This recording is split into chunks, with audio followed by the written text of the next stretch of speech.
আসসালামু আলাইকুম সবাইকে। আজকে আমি রান্না করব একদম ঘরোয়া কিন্তু মজাদার পদ, আলু দিয়ে মাছ। মাছ আমি আগেই ভালোভাবে ধুয়ে নিলাম, সাথে দিলাম হলুদ আর লবণ। এখন শুরু করব রান্নার ধাপগুলো, খুব সহজ, একেবারে ঘরের স্বাদ। মাটির চুলায় কড়াই বসিয়ে তেল গরম করে নিলাম।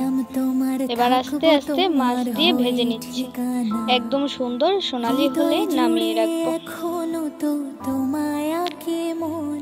আমার কাজল কালো আখিতে রয় তোমারই স্বপন।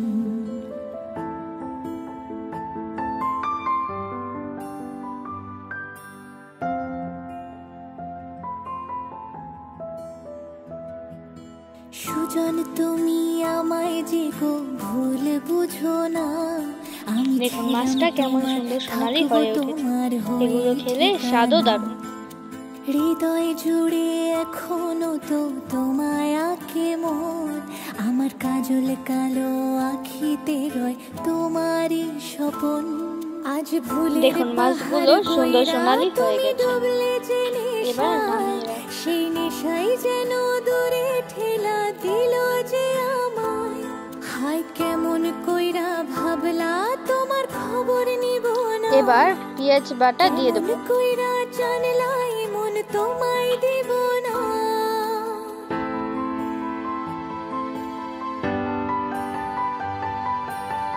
এবার পেঁয়াজ বাটা, হলুদের গুঁড়া, মরিচের গুঁড়া, লবণ আর জিরা বাটা দিয়ে দিলাম। কোথাও যাইনি আমি, কাছে যে আছি।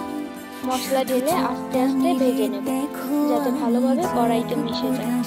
ঘ্রাণটাই দেখুন, এই মিশ্রণই রান্নার আসল স্বাদ এনে দেবে। তোমার আঙিনায় বাজবে যখন ডাকবে তুমি আমায় একটিবার। রোজ বিকালে আমি একা থাকি দাঁড়িয়ে, তুমি কখন আইসা দেবে তোমার হাত। এবার কড়াইতে আলু দিয়ে দিচ্ছি। আলু মশলার সঙ্গে ভালোভাবে মিশে গেলে স্বাদ আরও বেড়ে যাবে।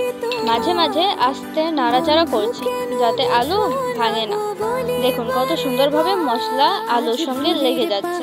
ঝোলে দিয়ে মাছের সাথে মিলিয়ে খেতে একদম পারফেক্ট হবে। সেই নেশাই যেন দূরে ঠেলা দিল যে আমায়। হায় কেমন কইরা এবার কড়াইতে পর্যাপ্ত পানি দিয়ে দিলাম। পানি দিয়ে একটু নাড়লাম এবং অপেক্ষা করব ঝোল ফোটার।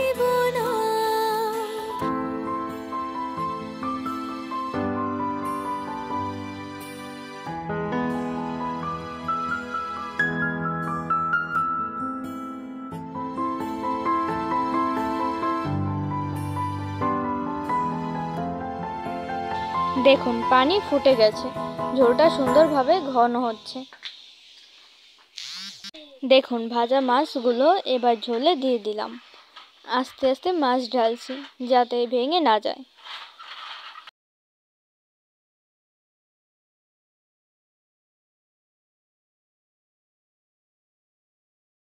দেখুন ঝাল আলু মাছ রেডি। মাটির চুলায় ভাজা মাছ আর ঘন ঝোল, দেখতেই মুখে জল চলে আসে। এখন প্লেটে ঢেলে গরম ভাতের সঙ্গে সার্ভ করতে পারি। আশা করি আপনাদেরও বানাতে মজা লাগবে।